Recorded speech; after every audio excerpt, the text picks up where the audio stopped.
Hey guys, figured some of you were clicking on this video because you were interested in finally getting to know how this store got started. It's, I will pretty much say, like, you're looking at the minutes on this, it is a long one, so, yeah, this is basically how Game On got started. And it's very personal to me and a few other people because it does deal with somebody that I knew personally who got me started doing this. So if you take the time to listen to this, maybe you can pause, get something to eat right quick, and then just watch it because it's very, very personal to my heart. And I hope you guys do understand how much passion I have for this business since I opened up.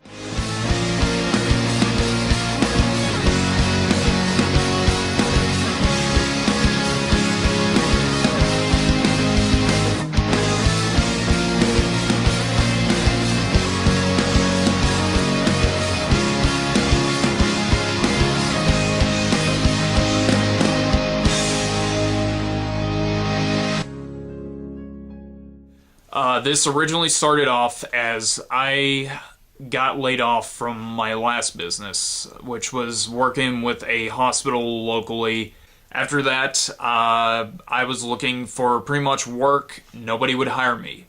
So I eventually decided to go back to college, which I hated to do. And I needed to figure out something that I needed to do on the side to pretty much pass the time to to be able to get money. I basically was talking with a buddy of mine. His name was Ryan Vines, and for some of those, like, there's a few people behind this camera that know exactly who this guy was, and this is where part of that story comes in. We're talking about like old video games, and he basically was saying that he wanted to get back into collecting, and he had like a couple old stuff from his grandmother's place, and he was thinking about getting rid of some of his PS3 games. One of them was like Darksiders 2, and it was still an unopened copy. He had bought from, I think it was GameStop, and one of them, he had the receipt still. So he brought it over, I was there with him, and basically I was really shocked by how much trade credit they were going to give him, because he was like maybe about 2 or 3 days late on his trade-in. So they basically told him the amount. He was not pleased with it. So they basically told him that they cannot accept any games that they bought from him during that certain amount of days, which I think the return policy is like 60 days. So I told him, wait a minute, let's talk about this outside right quick. So I talked with him as like, you know what? I need money. I need to try to figure out something to do. So why don't we try to run some kind of business on the side? And well, I decided to try to figure out a way to be able to start selling something to make some money, and he would be able to get some games that he was looking for. So we decided to try to test this out over at the flea market locally, which I've been doing very good business over there and to help with advertisement, but I'll talk more about that in a minute. We decided to get as much stuff as possible. I already had a good amount of games already as it is, and probably some handhelds. I had like my Game Boys that I had collected over the past 15 years. And he had some newer stuff that he wanted to switch over for some of the games that I already had, so it was kind of an exchange, and it pretty much went like that up until one of the parts, which I'll get to in a sec. I had to run this through with my family, who was pretty much against it when I first started. And this is one of the things that if you're wanting to get into a business like this or something else, one bit of advice I want to give you guys right now, and this is something that you should really take to heart. Do not listen to anybody who thinks otherwise. Because if you have to be in this business, you have to have some side of mind to be able to do something like this. You cannot listen to anyone else. If it doesn't work out, then the best you could say is that you tried. They were against it. I convinced them, let me try it for one weekend to see how it goes. I set up, me and Ryan went on a Friday afternoon. I had nothing else going on. I basically put down the $60 for the booth, which is a good amount of money to use up, but in the end, it was well worth it. So he took a photo of me with a copy of Twilight Princess. That it was just me in a lawn chair with a goofy grin. I'll put the photo up on the little thing there. That basically shows me just without the Mario hat that I don't have anymore, surprisingly, which I don't know where it's at. So during the 2 days that I set up at the booth, I had basically made a revenue of over $650.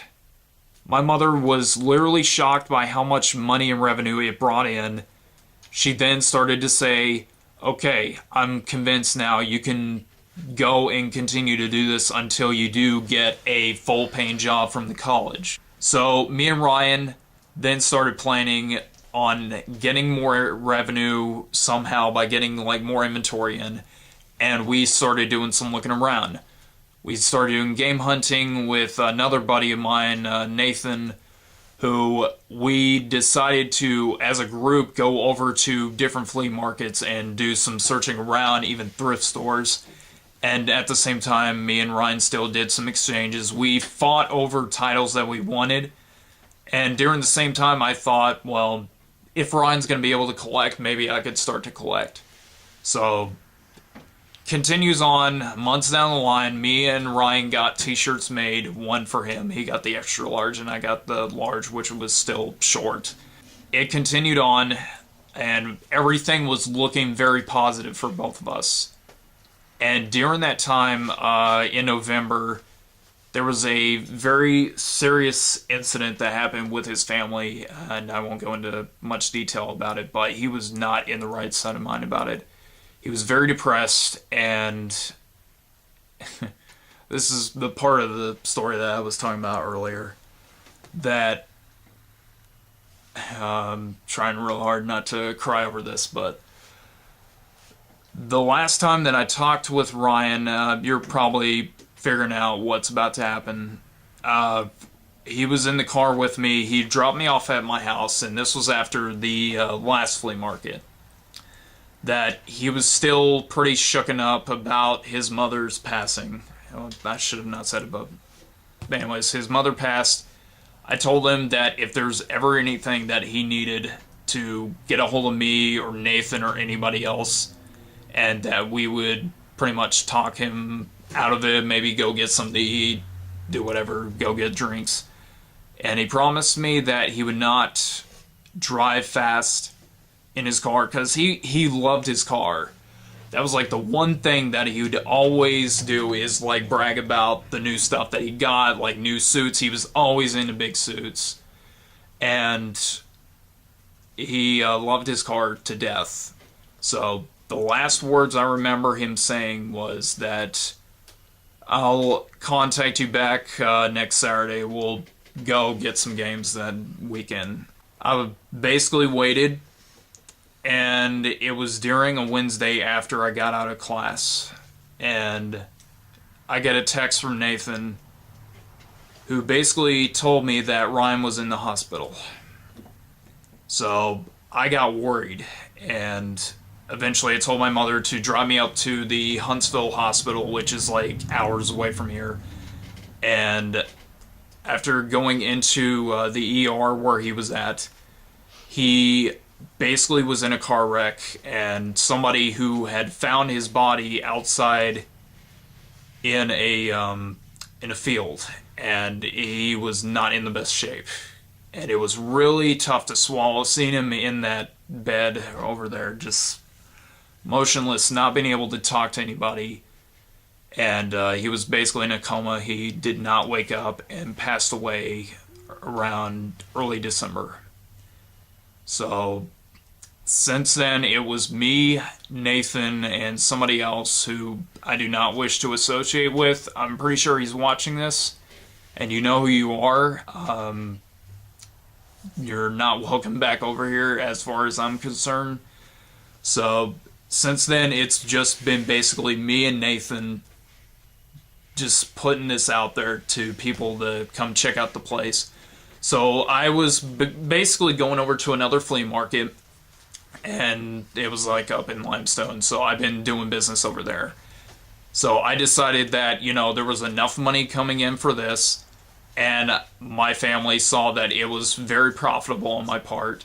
So I basically decided that, me and Ryan originally wanted to open up a store. And we found one place close by that had good enough rent to be able to open up a physical retail business. And since, I want to say March, the end of March, I have had this store open since then. And that's pretty much the whole background of how Game On got started. For those who do think that I'm this heartless guy that's out there looking to make money off of this, the heartless part, no. The money, yes. There is money that is put into this, and it does take work. But I basically use this as a way of being able to meet new people, to be able to be friends with them, to pretty much build a friendship and a bond off of this place, because it wasn't just something that me and Ryan had put forth. This was like something that other people wanted to do as well. They wanted a place to play Yu-Gi-Oh at. I gave them a place to be able to play Yu-Gi-Oh at. And this really is a personal story for not just me, but for a few other people who did know Ryan. And I feel that this store was basically a tribute to his name and to pretty much his legacy, because he was about Yu-Gi-Oh! He was about video games. He was about... Nathan knows him just as longer as I did, and I knew Ryan and Nathan both since I was like maybe 13 or 14 years old, over at a Books A Million in a mall, which is now basically vacant and no longer there. So I've known Ryan and Nathan both for well over 15 years.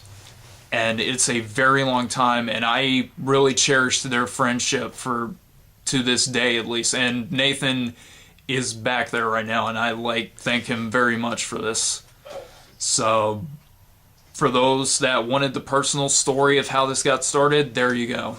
And for those who continue to show your support for this store, for what I am doing, and for all that it has accomplished into this, I really thank you guys so much for this. And I hope that you take every bit of this to heart. And this is pretty much just my own personal story. And for anyone, again, out there who's looking to start a business, do not let anyone say that you can't do this. Until you've tried, don't let them say otherwise. So this has been a personal story. I'm surprised I didn't cry throughout this. So thank you guys so much for watching. Thanks again for watching. Take care.